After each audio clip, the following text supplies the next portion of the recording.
صدیوں سے بادشاہ بننے والے اس آیت، اس وظیفے اور اس تسبیح سے ضرور فیض پاتے ہیں۔ صدیوں سے جو بادشاہ بنتے ہیں، جو شہنشاہ بنتے ہیں، وہ اس وظیفے سے ضرور فیض پاتے ہیں کہ بندہ فقیر سے شہنشاہ بن گیا۔ بس یہی ہے۔ اور آپ کی زندگی میں، یعنی حضرت امام جعفر صادق کی زندگی میں اس کے بہت فوائد، اس کے بہت فضائل، اس کی بہت برکات اور اس کے بہت کمالات۔ پوچھا اس کا فائدہ کیا ہے؟ اور میں بس فقیر سے شہنشاہ بنا دیتا۔ یہ اس کا فائدہ۔ اس آیت کے اندر تسخیر ہے، اس آیت میں رزق ہے، تسخیر ہے، اس آیت میں رزق ہے، اس آیت میں درازی عمر ہے، اس آیت میں نہ ختم ہونے والا ایسا نظام ہے کہ اس آیت پہ یقین کرنے والا، میرا لفظ ذرا یقین بھی یقین سے سنیے گا، یقین بھی یقین سے سنیں، اس آیت پہ یقین کرنے والا، اس آیت کو پڑھنے والا، اس آیت کو اپنے زندگی کے معمولات میں شامل کرنے والا کبھی منگتا نہیں ہو سکتا انشاءاللہ۔ اس سے اگلی بات یہ ہے کہ اس آیت کو پڑھنے والا،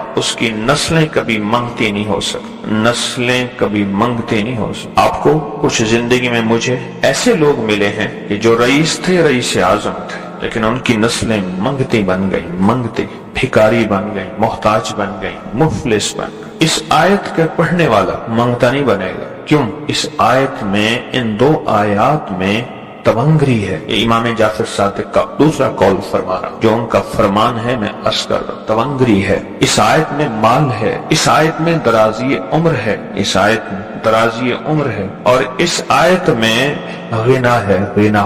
اغننی بفضلک امن سوا، مجھے فضل، مجھے پتا ہے مولا میں غنی ہوں گا تیرے فضل سے۔ وَأَغْنَنِي، محنت سے نہیں، اس فکرے کو خاموشی سے غور سے سنیں۔ وَأَغْنَنِي، میں غنی ہوں گا اگر ہوں گا تیرے فضل سے، مجھے کلمہ نصیب ہوگا اگر ہوگا تیرے فضل سے، مجھے قبر میں نکیرین کے سوال و جواب میں آسانی ہوگی اگر تو ہوگے تیرے فضل سے، اور یہاں تک کہ اگر مجھے جنت ملے گی تو تیرے فضل سے ملے گی، جنت بھی اگر ملے گی تو تیرے فضل سے ملے گی، جنت بھی ملے گی تو تیرے فضل سے ملے گی۔ اس آیت میں، یعنی ان دو آیات میں غنا ہے، غنا ہے اس آیت میں، اور اس میں ضرورتوں کا پورا ہونا ہے، حاجات کا پورا ہونا ہے، اور اس آیت میں کفایت ہے، کفایت۔ ایک بندے کا کھانا 100 میں پورا ہو جانا یہ کفایت ہے۔ 1 روپے سے میری ضرورتیں پوری ہو جائیں، چاہے تو لاکھ کو میرا روپیہ کر دے تو میرا اللہ چاہے روپے کو لاکھ کر دے، اللہ میرا چاہے